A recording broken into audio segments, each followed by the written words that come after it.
साथियों नमस्कार। स्वागत है आपका अपने यूट्यूब चैनल पर। हम लोग प्रीवियस ईयर क्वेश्चन पेपर को सॉल्व कर रहे थे, एमसीक्यू क्वेश्चन को सॉल्व कर रहे थे। उसी क्रम में आज अपना सेट है सेट 2 जो कि 2024 से यानी पिछले साल का क्वेश्चन पेपर है कंपार्टमेंट परीक्षा का। पेपर कोड 30/3/2 है। तो क्वेश्चन स्टार्ट करने से पहले, वीडियो स्टार्ट करने से पहले आप लोग वीडियो को ज़्यादा से ज़्यादा लाइक कर दें और अपने दोस्तों को भी शेयर कर दें।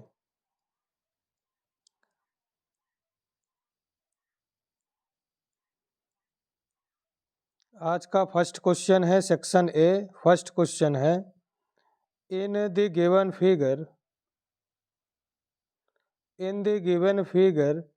if PT is a tangent to a circle with center O। ये PT एक टेंजेंट है सर्कल का, ऐसा सर्कल जिसका सेंटर O है। एंड एंगल TPO ये एंगल 35 डिग्री गिवन है। Then the measure of angle X, ये एंगल हमको फाइंड करना है। तो इस एंगल को हम ट्रायंगल के रूल से फाइंड कर सकते हैं। कैसे? यहाँ पर हम देखें तो OTP एक ट्रायंगल है जिसमें OT या TO साइड को एक्सटेंड किया गया है, आगे बढ़ाया गया है। तो ये जो एंगल X है ये एक्सटर्नल एंगल होगा। ये एंगल X ये एक्सटर्नल एंगल है। एक्सटर्नल एंगल इंटरनल एंगल के सम के इक्वल होता है, इन दोनों एंगल के सम के इक्वल होगा। और PT टेंजेंट है, टेंजेंट पर अगर सेंटर से कोई भी लाइन जाए तो वो राइट एंगल होता है यानी 90 डिग्री होगा। तो X is equal to 90 + 35, 90 + 35 125 X की वैल्यू होगी। ऑप्शन नंबर डी इस क्वेश्चन का राइट आंसर है। अगर आप लोगों को क्वेश्चन समझ में आ रहा हो तो वीडियो को ज़्यादा से ज़्यादा अपने दोस्तों तक शेयर करें और चैनल को सब्सक्राइब ज़रूर कर लीजिएगा।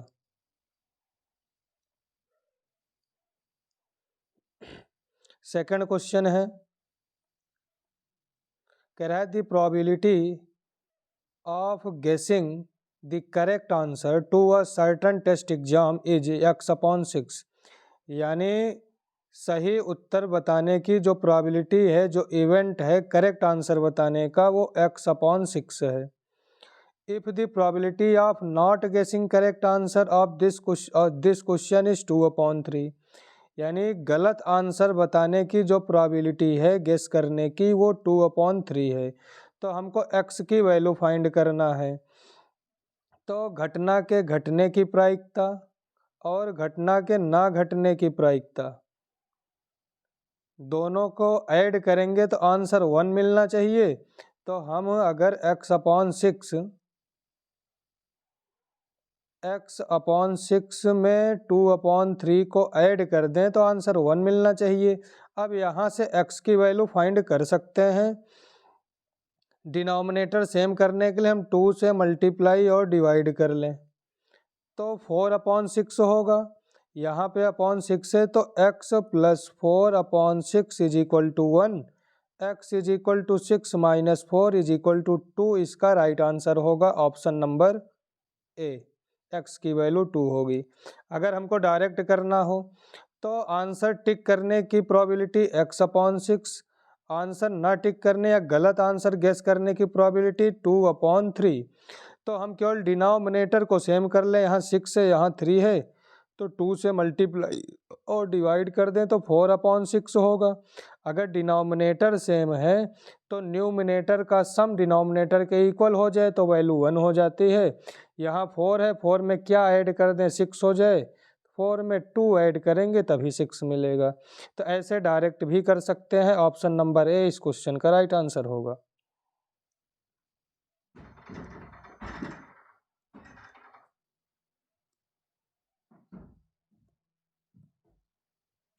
From a point on the ground which is 30 meters away from the foot of the vertical tower, the angle of elevation on top of the tower found to be 60 degree, then the height in metre of tower, यानी एक tower है,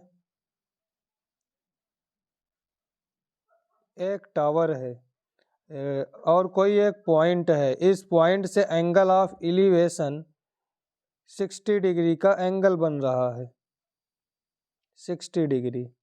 और ये point A B C, A B tower है, C point है, angle of elevation 60 degree है। ये जो पॉइंट है ये टावर से 30 मीटर की दूरी पर है, 30 मीटर की दूरी पर। तो हमको हाइट ऑफ टावर की हाइट फाइंड करना है। ये राइट एंगल ट्रायंगल होगा 90, यहाँ 60 तो यहाँ 30 होगा। अगर 30 के अपोजिट 30 मीटर है तो रेशियो हमको मालूम है, 30 का अपोजिट 1 तो 60 का अपोजिट √3, तो 1 इज इक्वल टू 30 तो √3 is equal to 30 √3, option number B इसका राइट आंसर होगा। या tan theta is equal to perpendicular upon base, tan 60 is equal to perpendicular upon base, value put करके सॉल्व कर लेंगे तब भी 30/60 आंसर होगा। या ये ध्यान में रखें कि अगर एंगल ऑफ एलिवेशन, इस टाइप का क्वेश्चन हमेशा पूछा जाता है, किसी भी सेट में देखेंगे हमेशा पूछा जाता है। एंगल ऑफ एलिवेशन अगर 60 डिग्री है तो जो डिस्टेंस गिवन हो उसी में √3 से मल्टीप्लाई कर दें। अगर एंगल ऑफ एलिवेशन 30 डिग्री हो तो जो डिस्टेंस गिवन हो उसको √3 से डिवाइड कर दें। इन्हीं दो टाइप का क्वेश्चन आज तक पूछा गया है, आगे भी पूछे जाने की संभावना है ऑब्जेक्टिव में। 45 डिग्री नहीं पूछता है। 60 डिग्री आंसर हो तो डिस्टेंस में √3 से मल्टीप्लाई, अगर 60 डिग्री लिखा हो तो डिस्टेंस में √3 से मल्टीप्लाई, 30 डिग्री हो तो डिस्टेंस को √3 से डिवाइड। तो यहाँ पर ऑप्शन नंबर बी इसका राइट आंसर होगा। अगर किसी को भी कोई क्वेश्चन ना समझ में आए तो कमेंट बॉक्स में आप लोग अपना डाउट क्लियर कर सकते हैं, या मेरे इस नंबर पर 8299181888 पर अपना डाउट पूछ सकते हैं। या आपके पास कोई क्वेश्चन, कोई पेपर का सेट हो या कोई क्वेश्चन हो तो उस क्वेश्चन पेपर सेट को भी भेज सकते हैं। दी गई आकृति में next question number 4,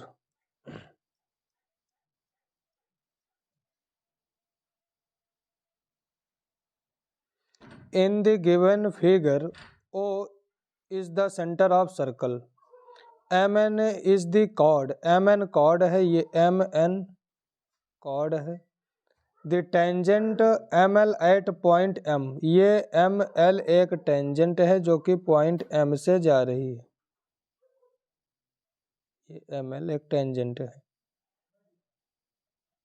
at M an angle of 70 degree with MN, MN पे यहाँ 70 डिग्री का एंगल बन रहा है।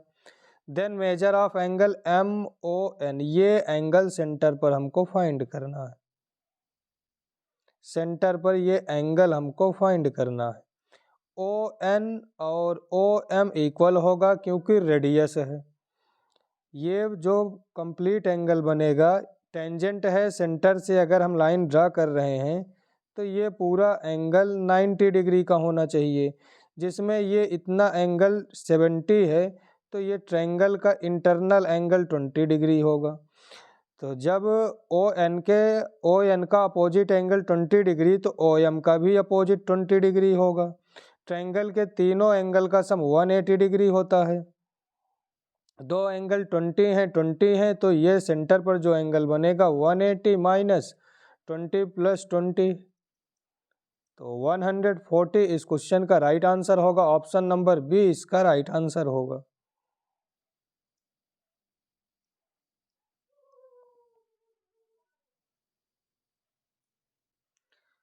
If a pair of linear equation in two variable is consistent, then the line represented by two equation are, कह रहा है कि हमारे पास दो इक्वेशन है लाइन के, pair of linear equation in two variable, दो वेरिएबल के लिनियर इक्वेशन का पेयर है जो कि कंसिस्टेंट है। कंसिस्टेंट का मतलब संगत, कंसिस्टेंट है तो वह क्या रिप्रेजेंट करेगा। देखो, एक कंसिस्टेंट कंडीशन होता है, दूसरा इनकंसिस्टेंट होता है। इनकंसिस्टेंट केवल एक ही कंडीशन में होता है, जब लाइनें टच या इंटरसेक्ट ना करें, तो इनकंसिस्टेंट पैरेलल में होगा, पैरेलल आंसर नहीं हो सकता है। इंटरसेक्टिंग और कोइंसिडेंट, इंटरसेक्टिंग कोइंसिडेंट में कंसिस्टेंट होता है। यहाँ लिखा है ऑलवेज इंटरसेक्टिंग, अगर कंसिस्टेंट है तो हमेशा इंटरसेक्टिंग ही होगा, तो ये नहीं हो सकता है, क्योंकि कोइंसिडेंट भी हो सकता है। कोइंसिडेंट का मतलब एक लाइन के इसी के ऊपर से दूसरी लाइन पास कर जाए, तो कोइंसिडेंट होता है। तो डी ऑप्शन है इंटरसेक्टिंग और कोइंसिडेंट, यानी इंटरसेक्टिंग के साथ साथ कोइंसिडेंस भी हो सकता है, तो ऑप्शन नंबर डी इस क्वेश्चन का राइट आंसर होगा।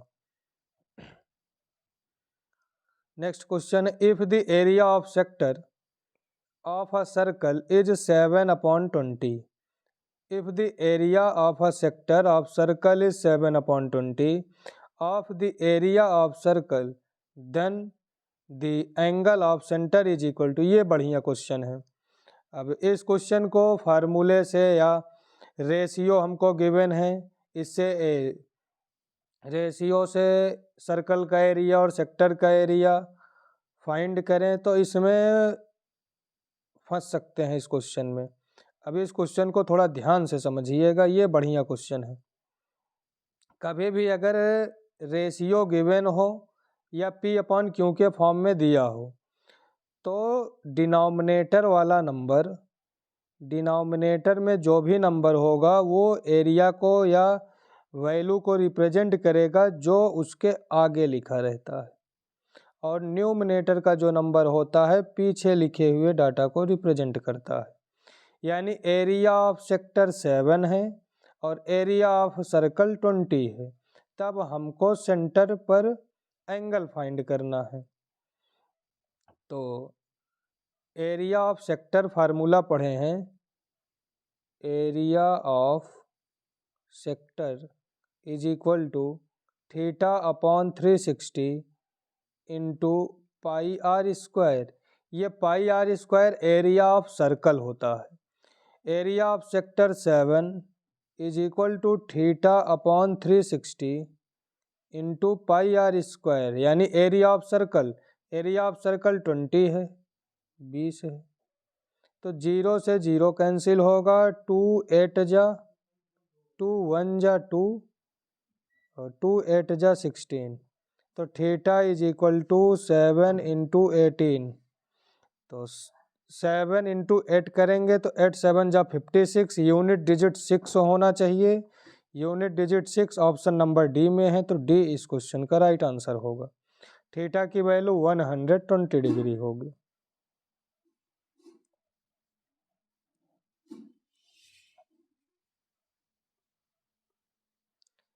If a digit is chosen at random from the digit 1 2 3 4 5 6 7 8 9, then the probability that this digit is an odd prime number, odd भी हो और प्राइम नंबर भी हो, टोटल 9 डिजिट हैं, odd और प्राइम, तो 3 ऑड है प्राइम है, 5 ऑड है प्राइम है, 7 ऑड है प्राइम है, 9 ऑड है लेकिन प्राइम नहीं है, तो प्रोबेबिलिटी होगी गेटिंग ऑड प्राइम नंबर 3/9, यानी 1/3, ऑप्शन नंबर ए इसका राइट आंसर होगा। अगले क्वेश्चन की है बारी।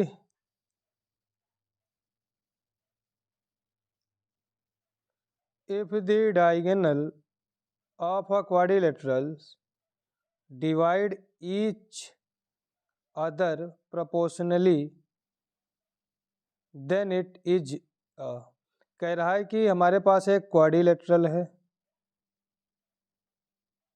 क्वाड्रिलेटरल के जो डायगोनल हैं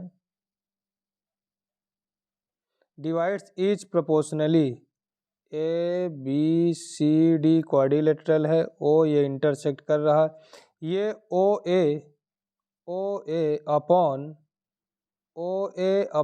ओ C is equal to O B upon O D, या O A upon O B is equal to O C upon O D. एक क्वाड्रिलेटरल है, इसके डायगोनल एक दूसरे को प्रोपोर्शनली बाइसेक्ट करते हैं। तो आप लोगों को अच्छे से मालूम होगा कि हम लोगों ने ट्रायंगल की तीसरी एक्सरसाइज का लास्ट क्वेश्चन, थर्ड एक्सरसाइज में लास्ट क्वेश्चन में ये इस कंडीशन को हमने प्रूफ किया है।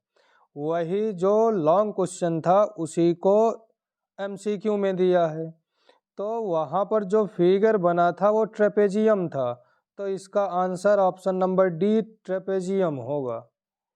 या डायरेक्ट ध्यान रखिए कि प्रोपोर्शनली बाई से डिवाइड कर रहा है तो केवल और केवल ट्रेपेजियम होगा, और कोई भी प्रोपोर्शनली डिवाइड नहीं करता है।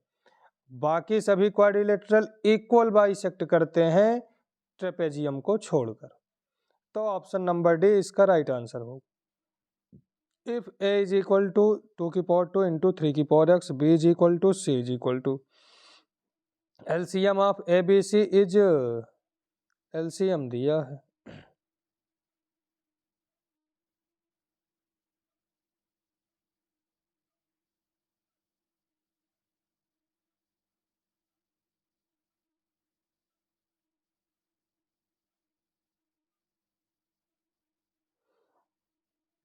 ए बी सी का हमको LCM फाइंड करना है। यहाँ 2 की हाईएस्ट पावर 2 है, तो 2 की पावर 2 इंटू 3 की हाईएस्ट पावर x है, तो 3 की पावर x इंटू 5 है, तो 5 इंटू 2 हुआ, 3 हुआ, 5 हुआ, 7 है, is equal to 3780। 3780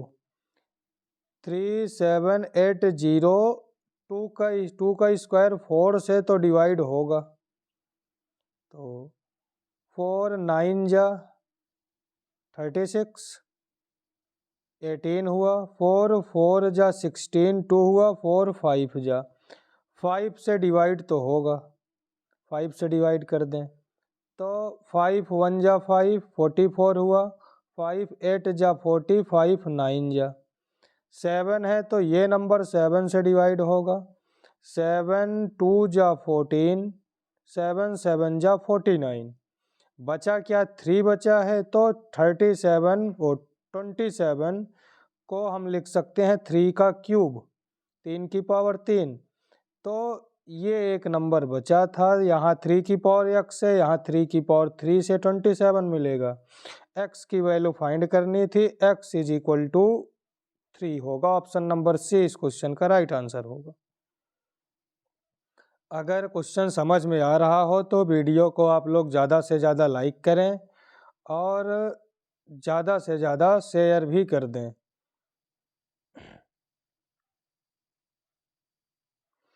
Two coins are tossed simultaneously. The probability of getting at most one tail, यानी कॉइन को अगर 2 बार टॉस किए हैं तो केवल 4 कंडीशन बनती है, tail tail, head tail, tail head और tail tail. At most one tail, तो एक कंडीशन को छोड़ दें, हेड हेड, ये एक कंडीशन को इसमें छोड़ दें तो बाकी 3 कंडीशन में तो कम से कम एक हेड मिल ही जाएगा, इसी में नहीं मिलेगा। तो प्रोबेबिलिटी 1 2 3 ये फेवरेबल इवेंट हुआ, 3 अपॉन टोटल इवेंट 4, तो 3/4 प्रोबेबिलिटी होगी।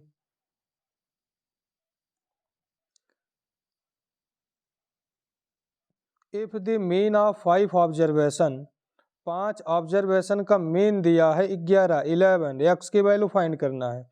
सबको ऐड करके 11 को 5 से मल्टीप्लाई कर दें, x plus x plus x plus x, यानी 5 ऑब्जर्वेशन है तो x 5 टाइम है, 5x plus 2 plus 4 6, 6 plus 6 12, 12 plus 8 20 is equal to 11, 5 जा 55, तो 5x is equal to 55 minus 20, तो x is equal to 35 upon 5, 5 7 जा 35, x की वैल्यू 7 होगी। ऑप्शन नंबर बी इस क्वेश्चन का राइट आंसर होगा। The zeros of the quadratic polynomial यानी इसका हमको जीरोज फाइंड करना है। तो कई तरीके हैं, हम फैक्टर करके भी जीरोज फाइंड कर सकते हैं। दूसरा तरीका ऑप्शन बाई ऑप्शन को पुट कर दें जिससे जीरो मिल जाएगा, वो राइट आंसर होगा। जैसे प्लस का 3 पुट करेंगे, 3 का स्क्वायर 9, 2 जा 18, -9 तो जीरो मिलेगा, यानी प्लस का 3 आंसर होगा। तो प्लस का 3 मतलब ए हो सकता है और डी हो सकता है, बी और सी नहीं होगा। अब 3/2 या -3/2 कोई एक पुट करके चेक कर लें। तो 2 × 3 का स्क्वायर 9 प्लस का 3/2 पुट कर रहे हैं, या माइनस का भी कर लें तो कोई दिक्कत नहीं होगी। तो 3 का स्क्वायर 9 अपॉन 2 का स्क्वायर 4, -3 3 जा 9/2 माइनस का 9, तो 2 2 जा 4, 9/4 माइनस 18 माइनस 9, 9/2 माइनस 9/2 मिलेगा। तो इससे ये कट के 0 मिला, यानी 3 और 3/2 को पुट करेंगे तो 0 मिलेगा। यहाँ पे 3 पुट करने पर मिलेगा, लेकिन -3/2 पुट करेंगे तो 0 नहीं मिलेगा, ये टर्म प्लस में हो जाएगा बीच वाला। ये तो हुआ डायरेक्ट बाई ऑप्शन से कर सकते थे। दूसरा अगर तरीके सॉल्व करना हो तो डायरेक्ट सॉल्व भी कर सकते हैं। 2 9 जा 18 होता है, 18 को डिवाइड करें 2 पार्ट में तो 6 × 3, 6 3 जा 18, माइनस का 3 चाहिए तो -6 + 3, तभी -6 3 मिलेगा। एक्स स्क्वायर के कोफिशिएंट से डिवाइड कर दें, डिवाइड करने के बाद साइन चेंज कर दें, माइनस है तो प्लस, प्लस है तो माइनस, माइनस है तो प्लस और प्लस में है तो माइनस कर दें। तो 2 3 जा और 2 3 जा और -3/2, तो डी नहीं ए इसका राइट आंसर होगा। 3, -3/2 ऑप्शन नंबर ए इसका राइट आंसर होगा। एक बार हम 3/2 पुट करके फिर से चेक करेंगे। तो 2 × 3 का स्क्वायर 9/4, -3 3 जा 9/2 -9, तो 2 1 जा 2, 2 2 जा 4, 9/2 -9/2 -9, 9/2 से 9 यानी प्लस का 3/2 पुट करेंगे तो 0 नहीं मिलेगा। तो उसमें हुआ क्या था, गलती से ये बटन दब गई थी, सब कट गया था। तो ऑप्शन नंबर ए इस क्वेश्चन का राइट आंसर होगा। अगले क्वेश्चन की है बारी, नहीं करना है उसके साथ कोई यारी। तो अगला क्वेश्चन है, हाँ, maximum number of common tangent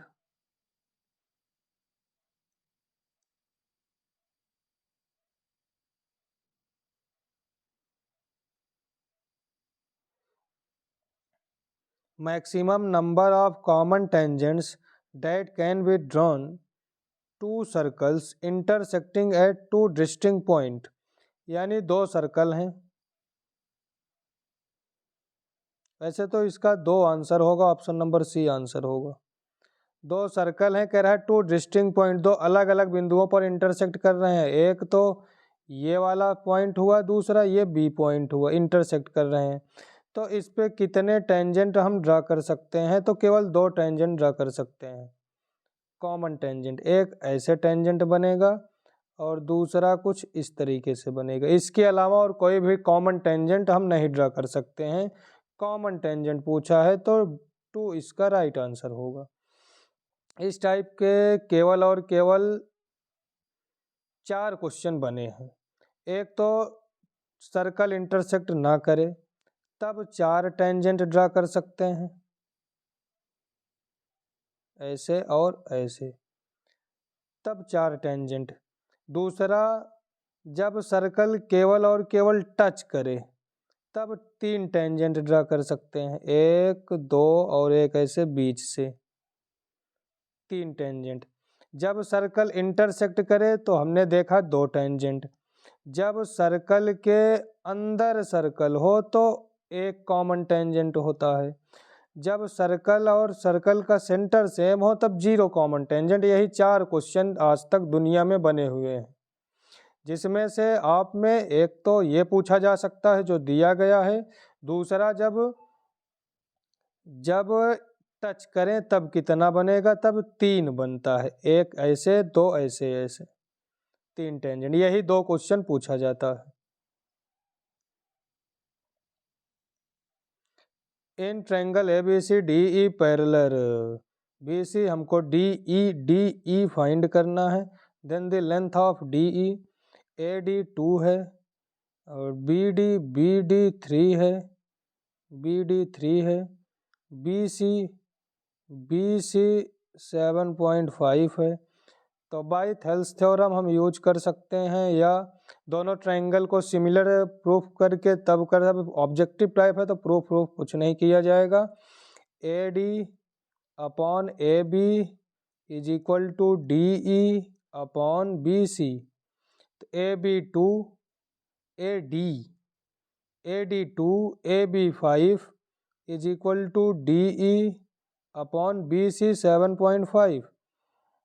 तो 5 से कैंसिल कर दें तो 15 25, 5 1 जा 5.5 और क्रॉस मल्टीप्लाई करें तो 1.5 into 2 DE is equal to 1.5 into 2 is equal to 3 centimetre. इस क्वेश्चन का राइट आंसर होगा बी, 3 सेंटीमीटर।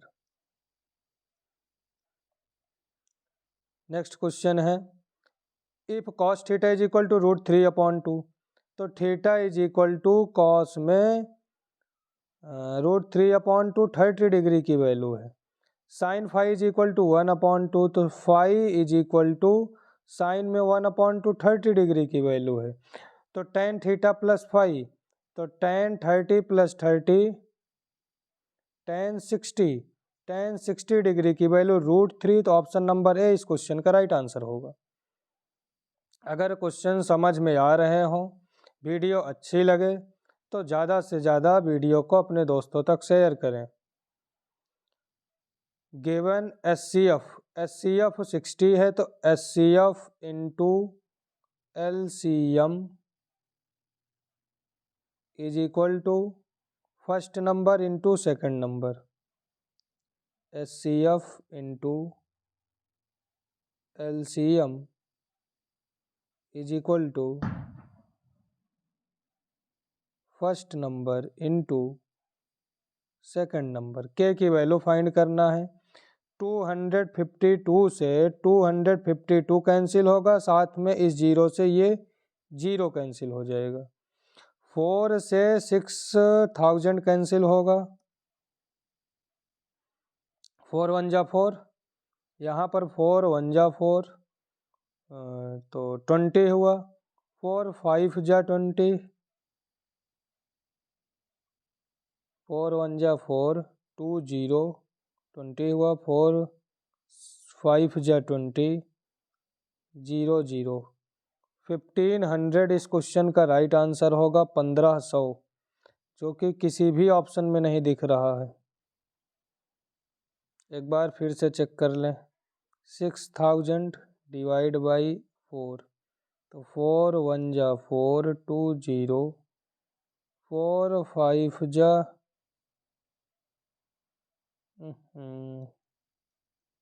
यहाँ पर क्वेश्चन में 6000 नहीं है, 600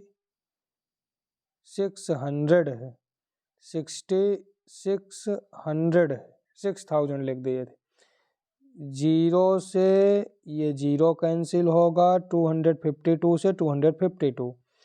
अब 66 इंटू 100 लिख सकते हैं।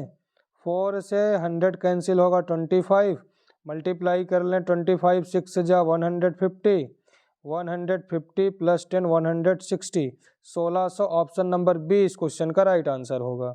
तो क्वेश्चन को थोड़ा ध्यान से देखिए, यहाँ पर 6600 लिखा था। If the sum of nth term Sn given है, किसी AP sum of nth term of an AP का Sn गिवन है, कॉमन डिफरेंस D6 है, तो फर्स्ट टर्म हमको फाइंड करना है।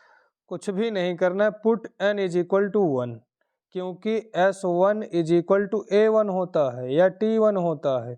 n पुट करेंगे तो 3 + 4 7 इस क्वेश्चन का राइट आंसर होगा। What should be subtracted from polynomial this x² - 6x + 30 so that 15 is the zero of resulting polynomials? कह रहा है इस पॉलिनोमियल में क्या सब्ट्रैक्ट करें, माइनस करें कि उस जो रिजल्टिंग पॉलिनोमियल मिले उसका जीरोज 15 हो। तो ऐसे क्वेश्चन को बाई ऑप्शन हम लोग सॉल्व करते हैं। बाई ऑप्शन सॉल्व करेंगे तो जल्दी होगा और आसानी से होगा। अगर हम 30 में 30 माइनस कर दें तो x² - 16x, तो यहाँ से 16 और 0 दो वैल्यू मिलेगा, 15 जीरोज नहीं मिला, तो ऑप्शन नंबर ए तो हो नहीं सकता। बी 14 माइनस करेंगे तो यहाँ पर बचेगा 16, 4 4 जा 16। अब ऐसा कोई फैक्टर बना ही नहीं है कि इस क्वाड्रेटिक पॉलिनोमियल को हम लोग सॉल्व कर सकें कि जीरोज 15 आ जाए, तो ये भी आंसर नहीं होगा। अब सिर्फ 16 पुट करेंगे तो 14 मिलेगा, फिर वही कंडीशन बनेगी, बचा क्या 15, 15 इस क्वेश्चन का राइट आंसर होगा। अब 15 आंसर होगा कैसे, ये भी हम चेक करके दिखा देते हैं। x² - 16x + 30, कह रहा है क्या माइनस करें, तो 15 माइनस कर दें, बाई ऑप्शन सॉल्व कर रहे हैं, तो x² - 16x + 15, 15 को ऐसे दो पार्ट में डिवाइड करें कि मल्टीप्लाई करने पर 15 और ऐड करने पर 16 आए, तो 15 1 जा 15, 15 एक कम 15 होता है। तो यहाँ से दो फैक्टर मिलेंगे, x - 15 और दूसरा x - 1, तो दो जीरोज होंगे, x इज इक्वल टू 15 और 1। तो बाई ऑप्शन में विद इन सेकेंड में हम आंसर दिया, देख कर भी बता सकते हैं कि 15 इसका राइट आंसर होगा। 30 होगा नहीं, 0 बन जाएगा, 15 आएगा नहीं, 14 नहीं होगा, 16, जब 14 नहीं होगा तो 16 भी नहीं होगा, बचा 15, वो हम अपना राइट आंसर हो सकता है।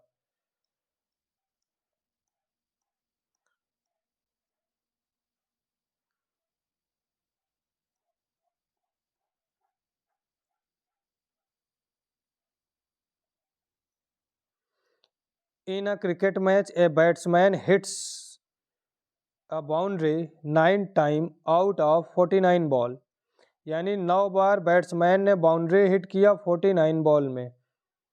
The probability that in a getting the probability that in a given ball he does not hit probability, यानी प्रोबेबिलिटी हिट करने की, बाउंड्री हिट करने की प्रोबेबिलिटी 1/5, ना हिट करने की प्रोबेबिलिटी तो 4/5। ये सही दिया गया है, क्योंकि हिट करने की 1/5 तो बाउंड्री ना हिट करने की तो 4/5 ही होगा, यानी असल्सन ए राइट है। Reason R PE + PE0 is equal to 1, ये भी राइट है, यानी फार्मूला दिया है। तो A and R both are right, A और बी दोनों सही है।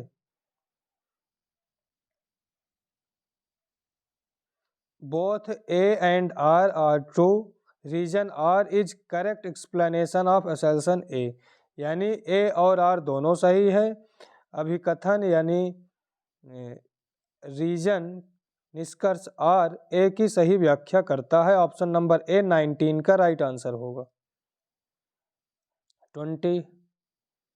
20 में तो the point which divides line segment joining point A and B internally ratio 1:2 given है, तो फार्मूला यूज करें। ये तो फार्मूला दिया है, the coordinate of the point divides line segment joining A and B ratio m1 m2, यानी reason तो R बिल्कुल सही है। अगर इस फार्मूले से हम इसको सॉल्व कर लें, ये आंसर मिल जाए -1/3 5/3, तो A and R both right, और A और R दोनों सही होगा। R A की स्पष्ट व्याख्या भी करेगा, यानी एक्सप्लेनेशन भी हो सकता होगा अगर ये आंसर मिल गया तो।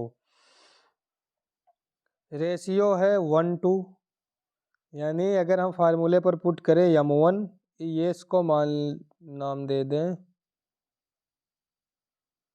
ये m1 ये m2, xy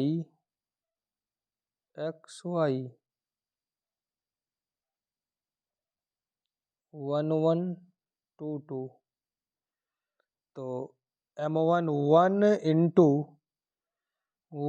इंटू x2 -1, तो 1 -1 माइनस का 1 plus m2 2 into x1 plus का 2 अपॉन 2 + 1 3, तो यहाँ से 1/3 मिलेगा। एक ही ये फर्स्ट वैल्यू माइनस में गिवन है, हमको प्लस में मिल रही है, तो सॉल्यूशन ए गलत होगा। या एक बार हम अपने तरीके से देख लें, 1,2 -1,1 डिवाइड करेगा कोई पॉइंट है 1:2 में, ये m ये n, तो 2 1 जा 2 और माइनस का 1/3, यानी तब भी प्लस का 1/3 मिल रहा है। पूरा सॉल्व करने की कोई ज़रूरत नहीं है, इसी में जो x की वैल्यू हमको मिल रही है सॉल्व करने पर प्लस का 1/3, क्वेश्चन में -1/3 दिया है, तो A गलत है, R सही है।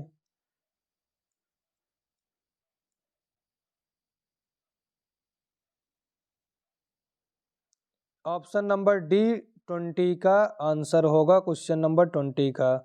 A is false but reason R is true. Option number D इसका राइट आंसर होगा। तो हमने सेक्शन ए के हम लोगों ने सभी 20 क्वेश्चन को सॉल्व कर लिए हैं। तो जिसको भी अगर कोई समस्या हो या कोई भी क्वेश्चन पूछना हो जो आपके पास हो, तो इस नंबर पर मैसेज कर सकते हैं। नेक्स्ट वीडियो में उस क्वेश्चन को भी हम लोग ऐड कर लेंगे, या इसमें कोई डाउट हो तो डाउट कमेंट में या इस नंबर पर पूछ सकते हैं। अगर वीडियो अच्छी लगी हो तो ज़्यादा से ज़्यादा अपने दोस्तों तक शेयर करें। धन्यवाद।